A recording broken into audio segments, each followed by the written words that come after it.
Frozen at minus 380 degrees Fahrenheit, a human embryo is selected to be thawed, resulting in the birth of Melina, now 4 years old.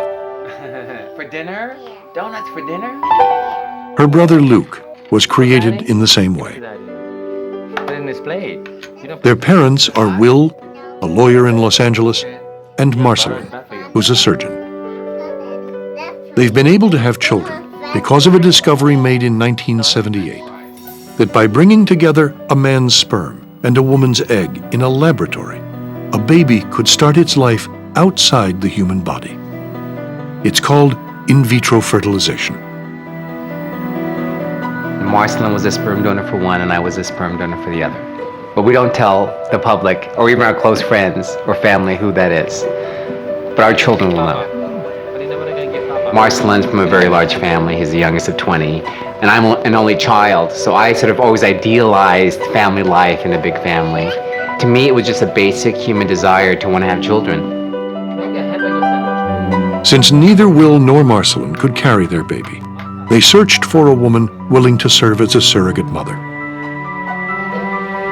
Many of the women we knew who wanted to help us didn't really want to carry a child that they were biologically related to. And with IVF, our friends said, okay, if the egg's not for me, I would feel comfortable carrying the child.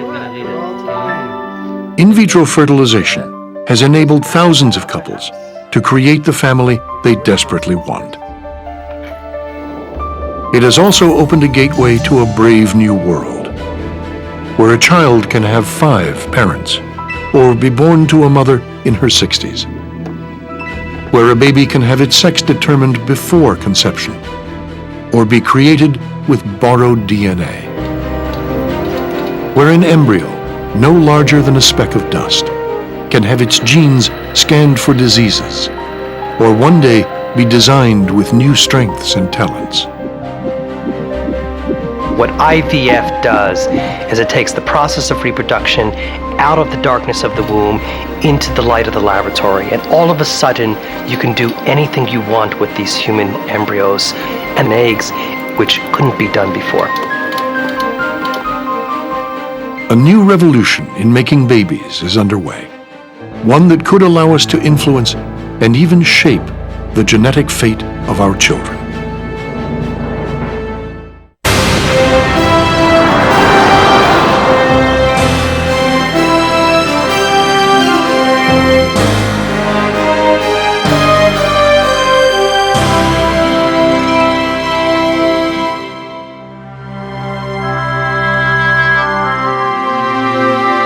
Major funding for NOVA is provided by the Park Foundation, dedicated to education and quality television. This program is funded in part by the Northwestern Mutual Foundation. Some people already know Northwestern Mutual can help plan for your children's education. Are you there yet? Northwestern Mutual Financial Network. Scientific achievement is fueled by the simple desire to make things clear. Sprint PCS is proud to support NOVA. And by the Corporation for Public Broadcasting, and by contributions to your PBS station from viewers like you. Thank you.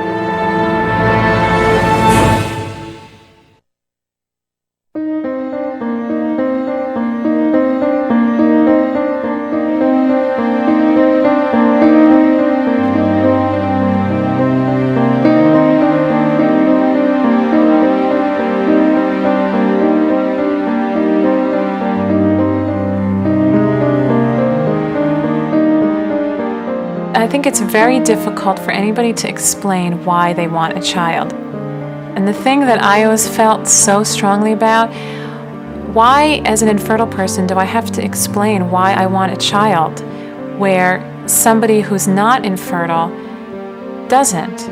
And it's something that I think nobody is prepared for. Nobody is prepared for somebody to sit across a desk from them and say, I'm sorry, but you can't have a child. 1 out of every 6 couples struggles with infertility. You come to realize how lucky so many other people are. that they don't have a situation like this. And there are worse things, I definitely agree, but to us, we were devastated. For many, in vitro fertilization is their last hope for a child, despite the stark reality that it fails 70% of the time. And these patients have often gone through years of trying to get pregnant. They're really stressed just from that alone. And often, by the time they reach the office of a specialist, are depressed because of this illness. And not many people view this as an illness, but infertility is a rotten, horrible disease. And it's not a disease that will kill you, but it wreaks havoc in these patients' lives. It is not a cosmetic illness. This is a girl, as was expected. The disease of infertility once seemed incurable until the miraculous birth of Louise Brown in 1978. Her arrival marked an historic moment, for Louise was the first human baby ever conceived outside a mother's womb. British doctors Robert Edwards and Patrick Steptoe had labored for years trying to help women with blocked fallopian tubes. They could surgically remove their eggs and fertilize them in the lab. Yet they couldn't figure out why the embryos failed to develop into pregnancies once they were returned to the mother.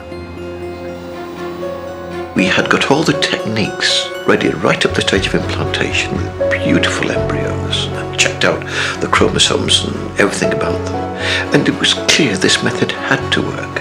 There was too much knowledge already in mice and rabbits and goats. Mind, the techniques we were doing were in advance of those. So we felt that the human was not so different that the method could not work.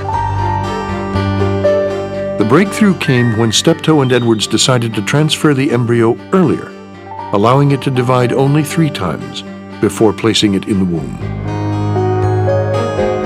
Right, I can see the embryo beautifully. We were trying to come earlier and earlier, really to avoid long-term cultures. That was my primary aim. And so suddenly, the system started to work, and we were there. That's a girl.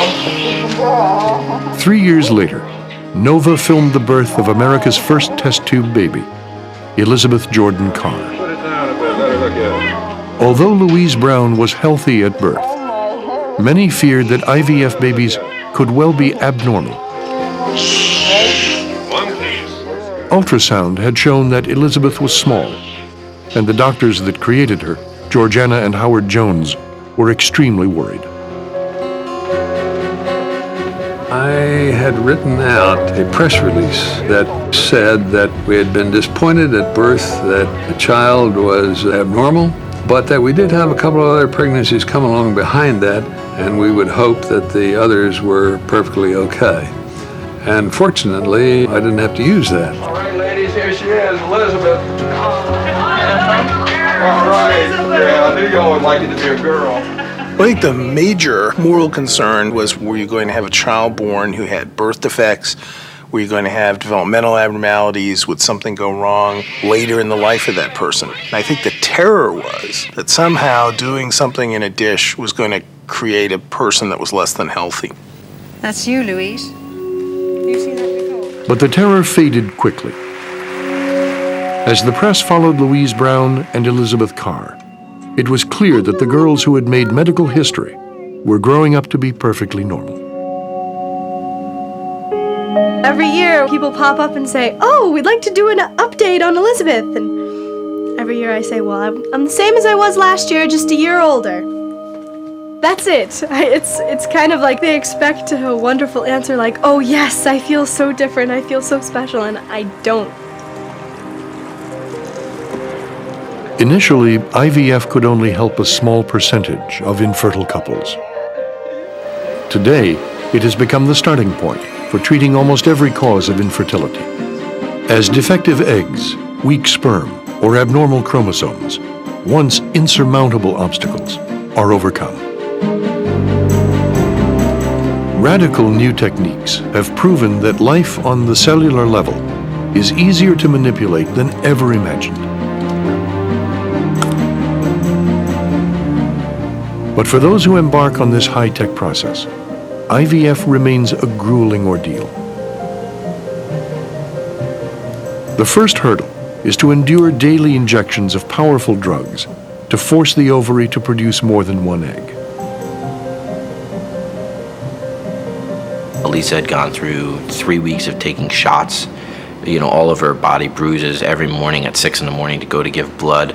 And you have a lot of guilt seeing your spouse go through all this stuff, knowing that if I didn't have this problem, she wouldn't have to do this. She's very fertile. I mean, that's the best part. Infertility was often seen as a woman's curse, but in fact, 40% of cases can be attributed to male problems, like Darren's. The sperm count is very, very low. And when you have such low sperm count, the challenge is to select a normal sperm, or what looks like a normal sperm, and to get fertilization. However, so long as we have some sperm and they're alive, we can allow the sperm to get to the egg. Because Darren's sperm are too weak to reach Alyssa's eggs, her eggs must be surgically retrieved. Using a long, thin needle, Rosenwax probes her ovary. One by one, the tiny eggs are sucked out into test tubes and taken to the lab. It is the quality and number of the eggs and sperm that will determine the outcome. We had 15 mature eggs, and there are several motile sperm, but very, very few. So they have to search out quite a bit. And the hope is, of course, to get at least an equal number of sperm to the number of eggs we have. And this is the kind of situation we're dealing with here. A fertile man will produce millions of sperm. Today, the doctors have found only 12 of Darren's to work with. Using a thin glass needle, one sperm is grabbed by its tail. Then, Alyssa's egg is placed into position. It was only by accident that scientist Gian Palermo discovered he could inject a sperm into an egg without damaging it. While I was placing sperm around the egg, underneath the shell, then accidentally I perforate the membrane of the egg, and then one sperm went inside. Ironically, I didn't pay much attention. I thought that egg would not survive the procedure, and I put a question mark to it because I thought it was going to die. But that was the only egg that fertilized, that finally was transferred to the patient, and this became the first ICSI baby. Palermo called his discovery ICSI, for intracytoplasmic sperm injection. Amazingly, creating a human being through the manual injection of sperm proved to be just as effective as natural fertilization. The only known safety risk seemed to be the possibility of passing on the gene for male infertility.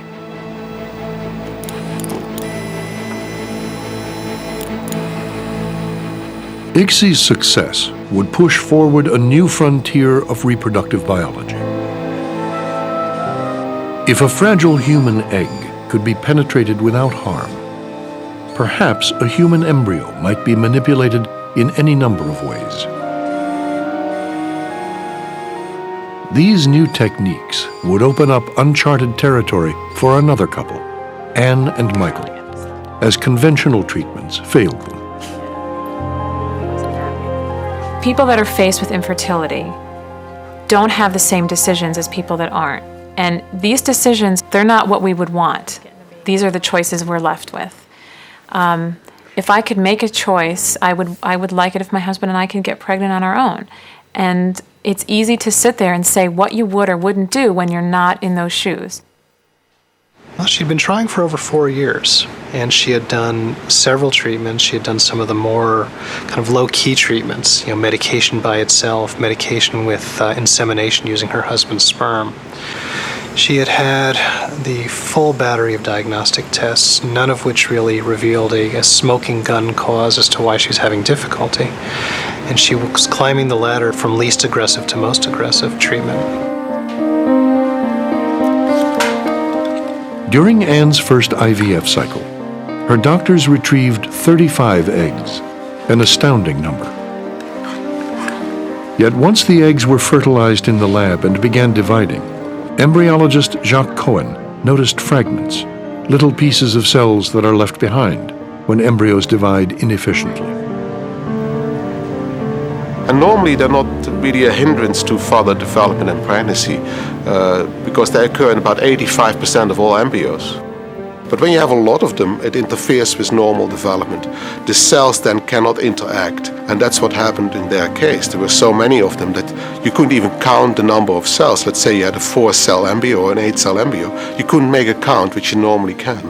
So on the one hand, I have an answer, which is finally, after like 3 years, I finally have an answer of why I'm not getting pregnant. Then on the other hand, I have this news that I don't know if this is going to be fixable. This may be a permanent problem that we could never fix. For decades, no one dared to invade the inner sanctum of an embryo for fear of harming it. But in 1990, Cohen began piercing the shells of fertilized eggs that appeared brittle to help them hatch. Today, he uses this technique to enter Anne's embryos and remove their fragments. This plastic surgery is now routine in many IVF clinics in order to boost a poor quality embryo's chance of implanting. To be honest, in the beginning, I don't think we were sure whether we were just making the embryos look better or whether we were actually helping them to develop. And then when we put the data together, it turned out that yes, indeed, there's a window of accumulation of fragments from about 15 to about 30% of the embryo. Previously, that embryo didn't have much of a chance of implanting and turning into a pregnancy. But if you remove those fragments, they had a very good chance of turning into a pregnancy. 5 of the best quality embryos were transferred back to Anne. Although she became pregnant, 6 weeks later, she lost the baby. During all this time, we were surrounded by people that were getting pregnant, and here we were putting our financial savings into this. A typical IVF cycle in this area costs $12,000 to $15,000, and you would invest your time, emotions, and your money, and to have a result like this, you just feel like you've been beaten. Anne endured one more IVF cycle. Once again, she conceived and then miscarried. Although she was only 29 years old, it seemed unlikely that she would get pregnant using her own eggs.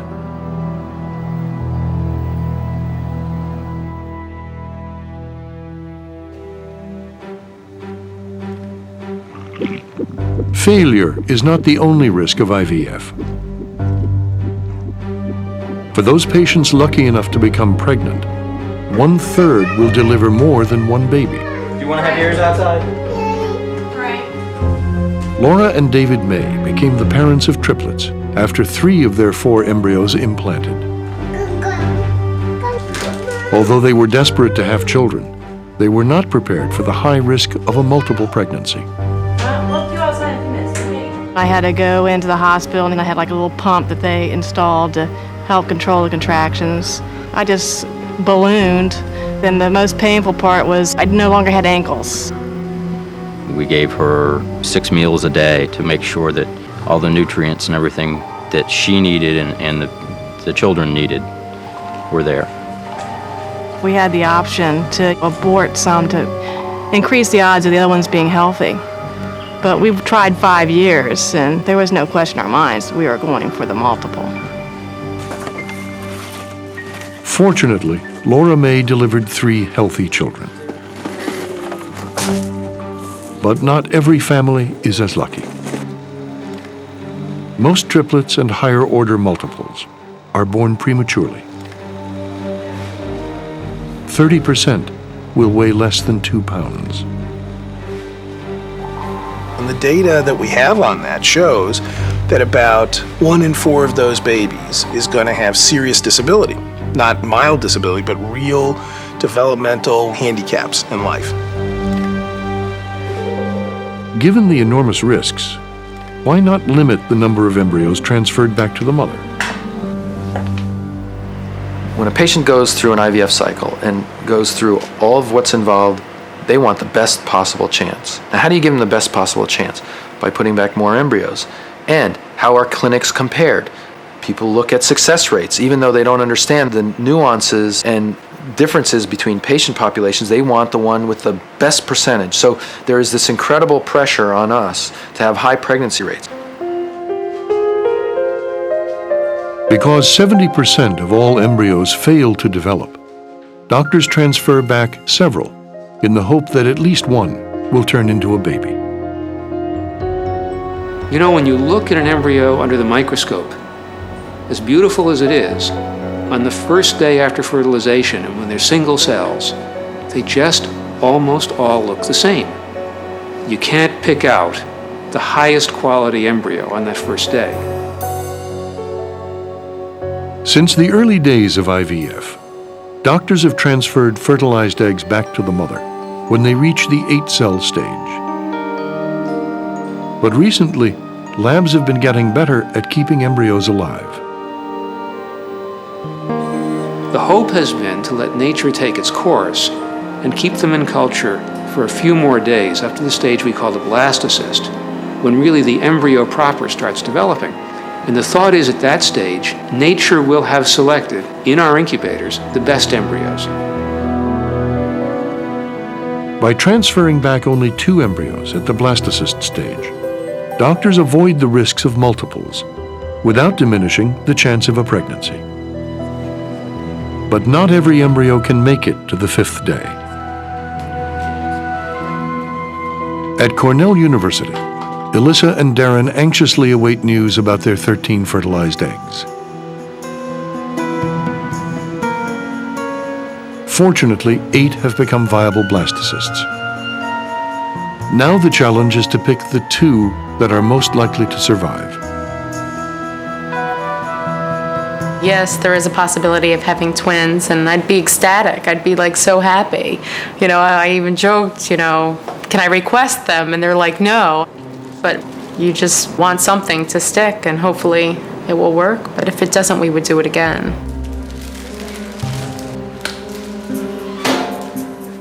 Although more than half the couples going through IVF walk away childless, Darren and Alyssa hope that they will be the lucky ones who defy the odds. Back in the lab, their 2 embryos are located beneath the microscope and carefully sucked up in a catheter. Having live embryos transferred to her womb will be the closest Alyssa has ever come to being pregnant.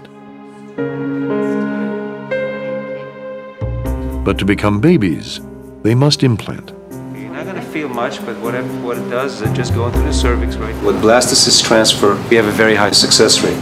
Nevertheless, it's age dependent. And in the early 30s, it's 50%. It's still 50-50. At the end of the day, it's the biology and the competence of that embryo. And that depends on both the egg and the sperm and the combination. This was as smooth as... The most difficult part of IVF is every day you're waiting for results in something. Waiting to find out how much sperm and how many eggs there were. Then a day later, waiting to see, hey, when are they going to inject them back into you?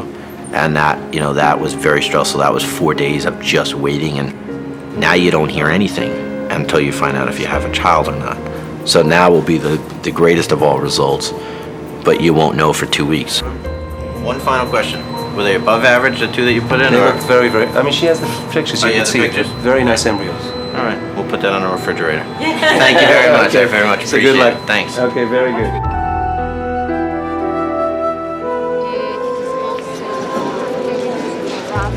As technology advances, the treatment of infertility has been transformed from a small medical specialty into a $4 billion a year industry.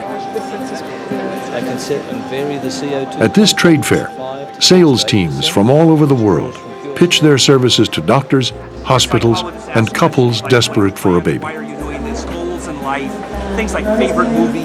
The Center for Surrogate Parenting is in business to find surrogates and egg donors for infertile couples. Whether they're still alive, what diseases they have. This field started with everybody thinking that it was ungodly, satanistic. I couldn't get a doctor to even talk to me when I first started. I was considered such a maverick.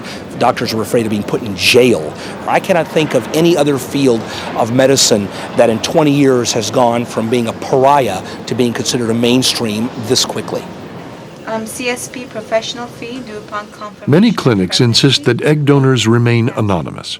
But Bill Handel has launched a thriving business, finding applicants willing to reveal their backgrounds and matching them with infertile couples. What's going to come up for you, and we're going to click on... Our internet site, eggdonor.com, offers the profiles of 300 of our egg donors. What are you looking for? Do you have Jewish donors? Absolutely. In our area? And your area is? In California? Yes, we do. Okay, just click Jewish here? Yes. You can go on blonde, blue-eyed, Caucasian, Christian woman. And it will then select everybody in our database that has those characteristics.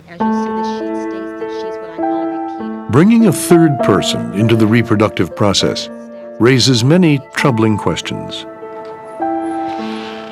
For an infertility patient like Anne, turning to egg donation or even adoption meant forsaking a biological tie to her child.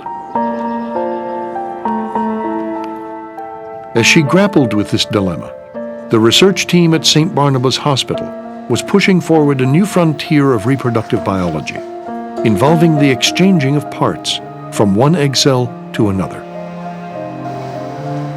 They offered Anne an experimental procedure called cytoplasmic transfer, designed to help women whose eggs divide inefficiently.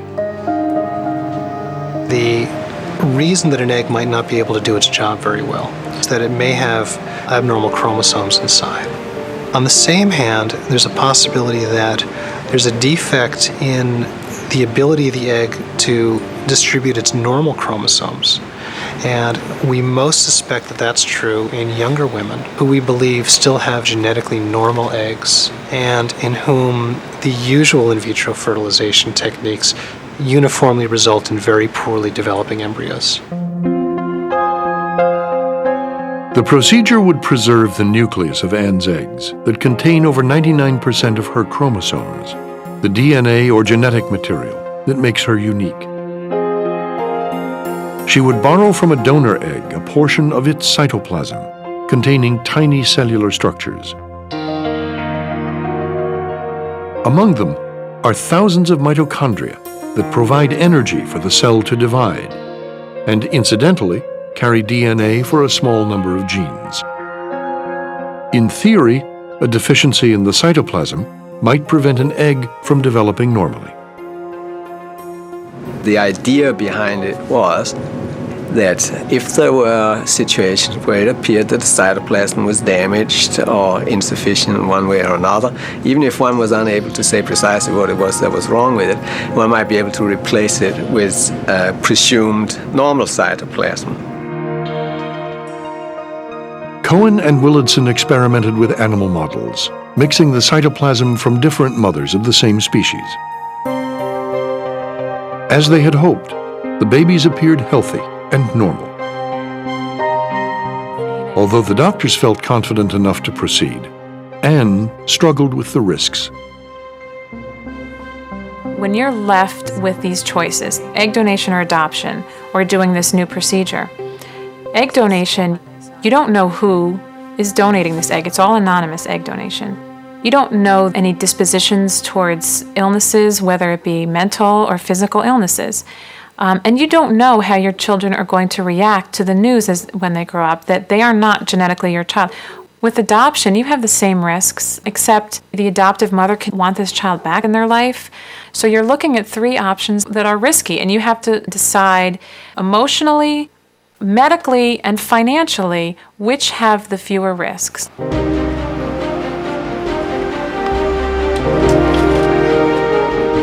Deciding to proceed with cytoplasmic transfer, Anne and a donor had their eggs harvested. Then, Cohen removed the cytoplasm from the donor's egg, carefully avoiding its nucleus. One could argue, as indeed some people are arguing, that all this is unnatural and shouldn't be done and just leave it alone.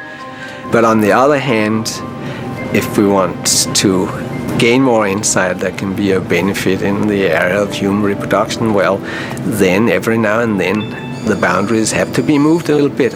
You simply cannot gain experience without experimenting, and it's as simple as that. By using the fertilization technique of ICSI, donor cytoplasm can be safely injected into Anne's eggs, along with her husband's sperm. 3 days later, when the developing embryos were examined, they appeared less fragmented. 4 were selected for transfer. I think looking at the pictures of the 4 embryos that were transferred in a final cytoplasmic attempt and compare them to the photographic material we have available from the previous attempt, there were more cells and the cells looked healthier. And therefore, my impression is that at least in 1 or 2 of the embryos, there seemed to be a higher chance of development. I said, I'm going to do the 3 tries. If I don't get pregnant, then we'll start the adoption. Unlike Anne, the majority of patients who turn to IVF are in their late 30s or early 40s. The thing is, Many find it difficult to get pregnant simply because of the age of their eggs. Melanie and Laura. Our peak fertility is in the mid-20s, early 20s, and yet most of us are delaying childbearing till the late 30s. Now, it is clear that one of the reasons the older patients don't get pregnant with the same efficiency as the younger patients is that the embryos are chromosomally abnormal at a higher rate, and it all correlates with the egg and what happens to the egg. During a woman's childbearing years, 1 egg is ovulated each month.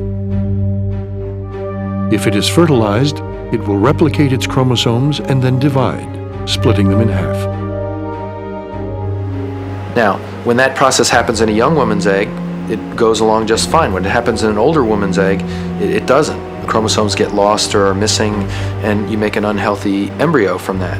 So the theory is that there's something in the machinery or the cytoplasm, not the nuclear portion of the egg, but the surrounding portion of the egg, that moves those chromosomes around that causes these defects in the older woman.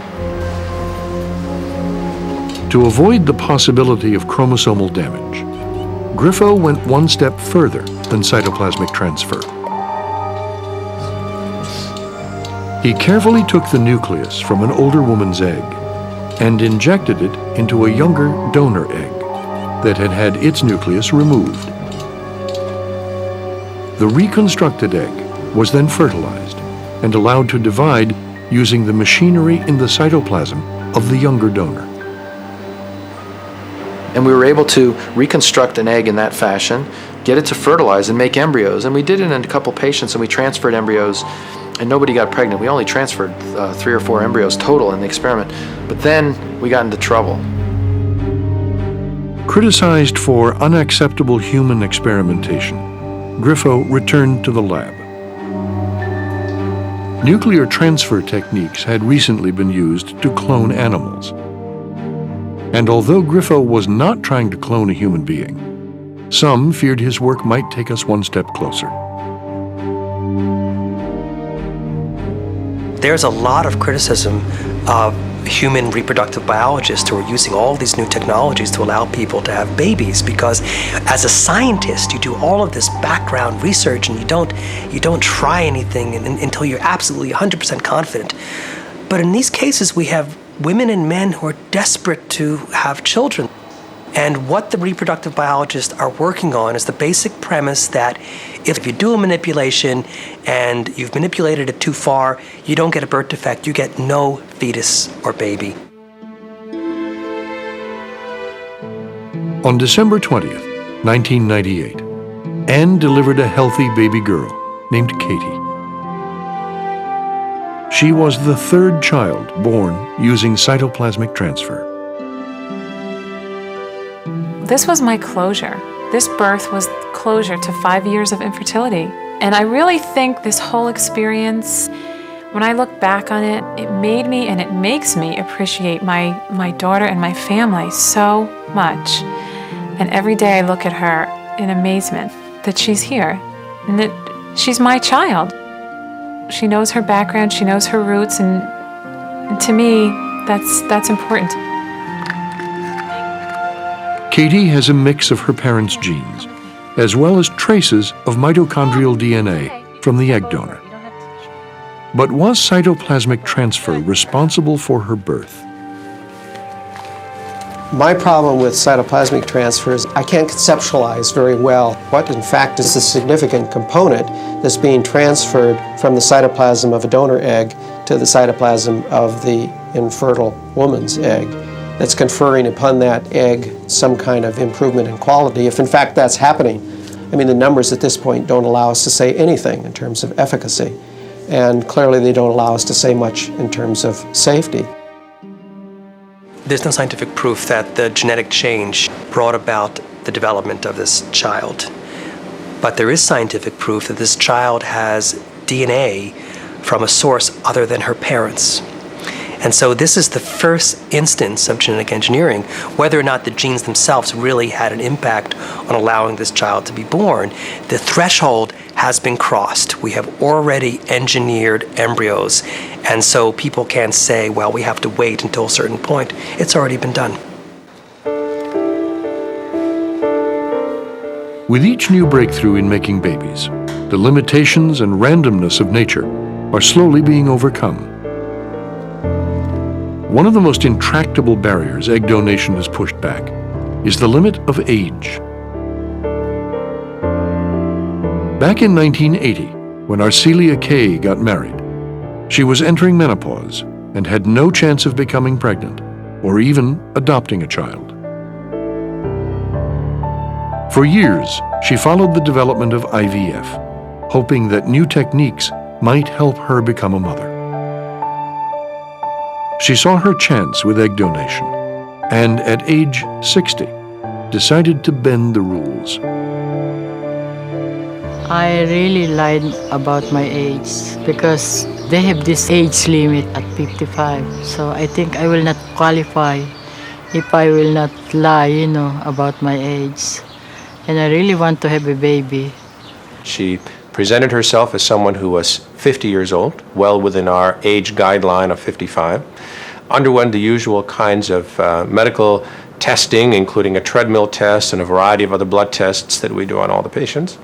And as far as we were concerned, we thought that she was just another routine patient. Mrs. Kay took hormones to force the tissues lining the walls of her uterus to thicken. Within months, her womb returned to its premenopausal state, capable of sustaining a pregnancy. Then, donated eggs, fertilized with her husband's sperm, were transferred back. After spending $40,000 and enduring 5 IVF cycles, she gave birth to Cindy. At age 63, she was the oldest woman to ever have a baby. The deception had been obvious. She knew that she had deceived us. She did it consciously and successfully because she had attained the goal that she had wanted to. What should I tell her? Scold her for being not forthright? I congratulated her. I feel very happy, actually. She changed our life for a better one. I just hope God will give me much longer life, to be around her. When an older woman has a baby, it's very likely that her partner or mate may be old as well. And I think it's risky to create orphans. So you might want to set an age limit, if not on the age of the woman, then at least on the couple, so that you do what we do in adoption, which is to say at some age, we're nervous that you can't be around to make sure that the child's interests are protected. The creation of families with borrowed eggs, sperm, or wombs has raised a myriad of complex issues. There's a mouse about the house. One of the most difficult is explaining to children how they came to be. Oh, help! There's a mouse about the house. That's okay. And it gave Mrs. B a fright. That's okay. That's okay, huh? When we turn to IVF from traditional methods, such as artificial insemination, one of the things we did think about was what story we tell our children.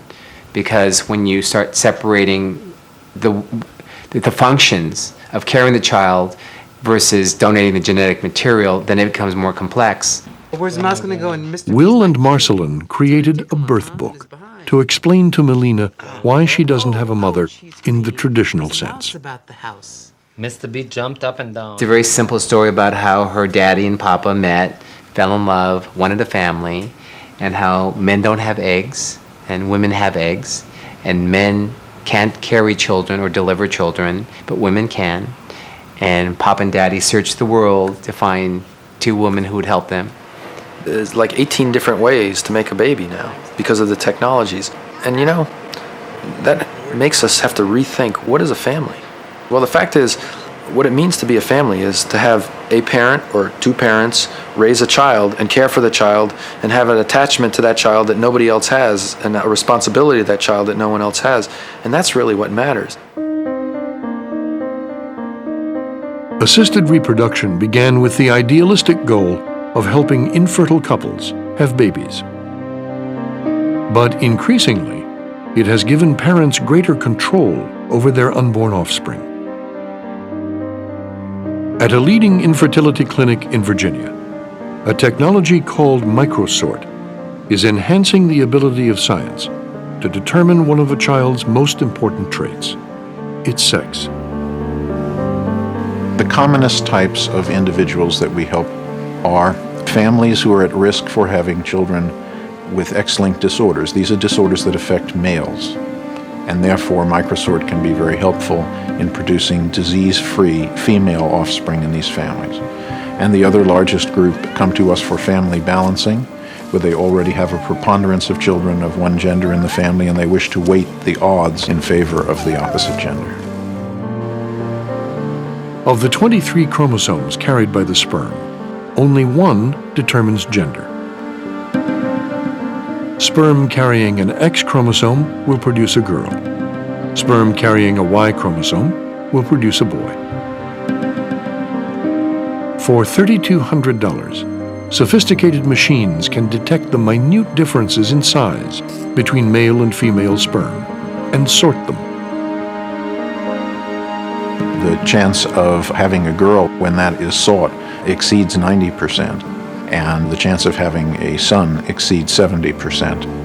All the results look really good. I think what's involved here is not the choice of boy or girl. It's the fear of sexism. If we knew that the percentage of boys and girls would be about the same, I don't think anybody would care. So I think the issue isn't choice of sex. It's actually, is it going to distort the makeup of the population or reinforce stereotypes about men and women? Sex selection has already led to an imbalance in India, where there are an estimated 40 million fewer women, primarily because of the routine abortion of female fetuses. In China, the desire for boys at one point changed the sex ratio to 153 Chinese males for every 100 females. In contrast to the rest of the world, American parents are using microsort to have baby girls. I think if patients want to use it and want to spend the amount of money that's required, that's their choice. To me, it's the wrong message. To me, gender is not a disease, and I'm not going to select against it. I want people to have healthy babies, and whether it's a healthy boy or a healthy girl, I don't care. Choosing a baby's sex is a far cry from designing our children. But eventually, parents will have even more choices, using a powerful technique called pre-implantation genetic diagnosis, or PGD. From a single cell plucked from an embryo, doctors can analyze individual chromosomes and genes. This microsurgery rarely harms embryos and helps doctors figure out which ones are disease-free. One of the earliest pioneers to use PGD was Barbara Nastro. I had many chemical, what they refer to as chemical pregnancies. So that means that I would become pregnant, and then within a couple of weeks of holding the pregnancy, it would fizzle out. When we see that, it's very suggestive that many of the fertilized eggs have abnormal chromosomes, and that nature is just doing its best to stop these abnormal pregnancies from developing. At age 41, Barbara underwent IVF in order to use PGD to test her embryos. A single cell was plucked from each one and analyzed with fluorescent dyes targeted to bond with 5 specific chromosomes, most prone to have either an extra copy or a missing one. Embryos with the correct number of chromosomes, like this one, with matching pairs of color signals, could be transferred back. In contrast, this embryo is missing one of its red signals and would not develop normally. Barbara had 9 fertilized eggs to test. And it turned out that 4 of them were chromosomally abnormal, including some of the embryos that looked very, very good, that typically we would have transferred and would have resulted in another miscarriage. And we subsequently transferred the normal embryos, and a successful pregnancy occurred.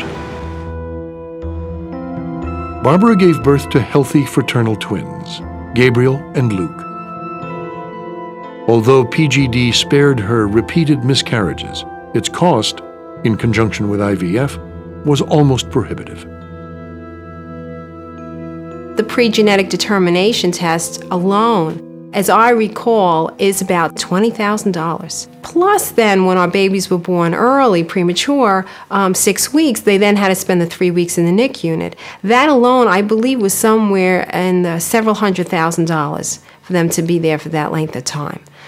It's an enormous amount of money that, is inconceivable to most couples. No, you're not sleepy? Okay, that's fine. But for parents who risk passing on inherited diseases like cystic fibrosis, PGD offers the hope of having a healthy baby.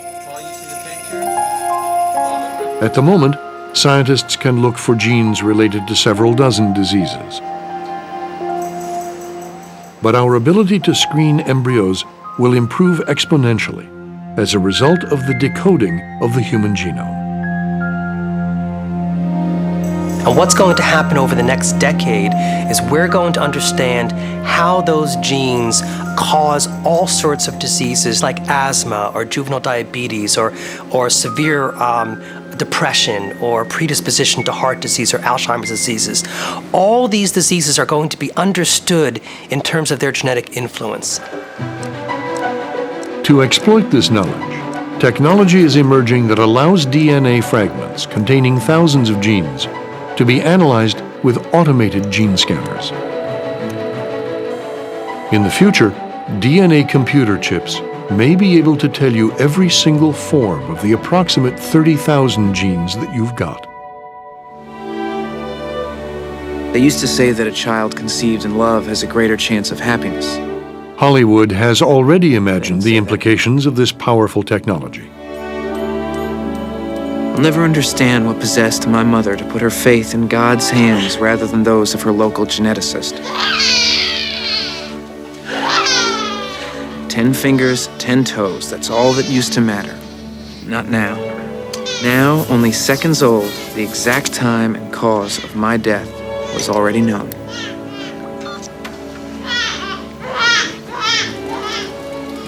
Neurological condition, 60% probability. Manic depression, 42% probability. Attention deficit disorder, 89% probability. Heart disorder. The amazing thing about Gattaca is that it's scientifically right on the mark, because it will be possible in the future to take a drop of blood from a child and know the predispositions to every kind of disease that this child is going to face in his or her life. DNA chips revolutionize our ability to look at human genes, and it will be possible in the future to use a DNA chip on embryos. What I envision in 20 years is that someone will be able to go to the in vitro clinic who's very fertile who has no infertility problems at all, but simply says, if you can tell me a lot about the kind of child that I'm likely to have, then I'm going to spend the money and use an artificial way to create a baby to kind of get a better baby. And then what a couple would be able to do is to look at their computer screen and look at what the child's height would be, certainly what the hair color would be, whether the child's going to go bald, whether the child's going to get asthma, whether the child's going to be a bit aggressive or shy. All of these things are going to come out of looking at a DNA chip profile from each of these embryos. The limitation to pre-implantation genetic diagnosis is that parents can only select for genes that embryos already have. But scientists have begun inserting new genes into embryos, endowing thousands of animals with unusual traits. A specific gene from a jellyfish can make mammals glow in the dark. Molecules involved in learning and memory can be genetically augmented to create smarter mice. As reproductive biology and genetics merge, will parents of the future have the tools to design their children with new strengths and talents? Yes, these things could happen. Right now, they don't. We don't know the genes for hair color, eye color, intelligence. We don't know how to select for them. We don't know how to analyze for them. So these fears, while based in the potential reality that they could occur, are really unfounded. I think we'll see this happen. I think it's going to be very difficult to say to people, you can't do this, because in a sense today we're already down that road. Some people do everything they can to environmentally advantage their kids. Do we say they're morally wrong? In fact, we say they're doing a morally good thing. It's good to give your child, in a competitive market society, the best shot at success. And I think that's the ethos that's going to carry us right straight into using pre-implantation, genetic testing, and new genetic knowledge to design our descendants. In many ways, the brave new world of assisted reproduction promises far more benefits than perils. In the 21st century, newborn children will be spared lethal diseases that plagued past generations. As the mysteries of reproduction give way to knowledge, even infertility might be overcome. For Alyssa and Darren, ICSI has paid off. They are now the elated parents of a healthy baby girl named Sarah, born January 29th, 2001. Anne's daughter, Katie, appears to be healthy and developing normally. What did he say?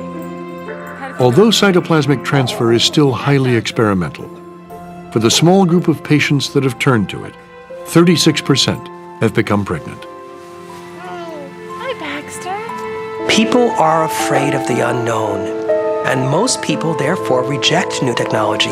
It takes the maverick scientists, and the people who have some guts to work with the maverick scientists and clinicians to bring the technology into the public domain.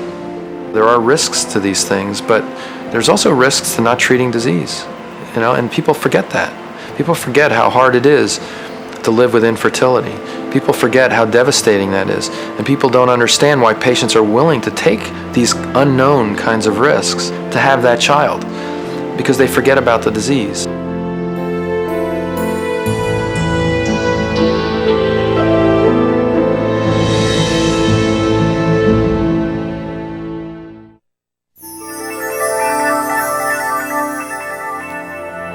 Doctors today have a surprising number of ways to help make a baby. On NOVA's website, explore the more than 18 high-tech procedures now in use on pbs.org or America Online keyword PBS.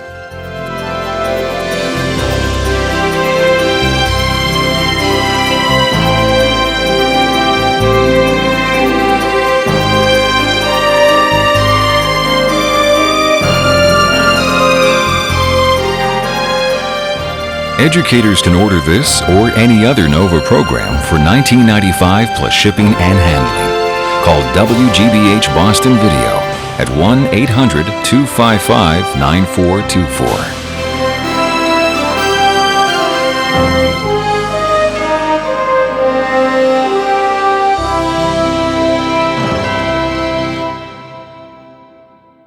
Nova is a production of WGBH Boston.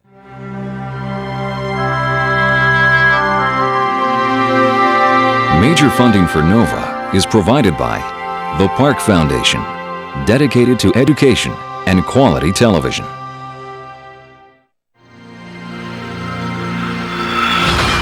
Scientific achievement is fueled by the simple desire to make things clear.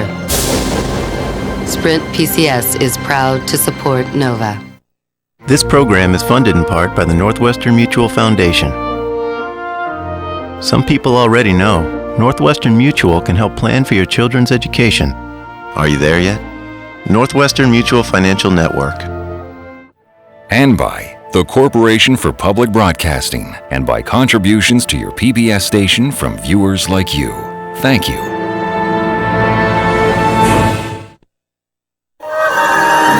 This is PBS.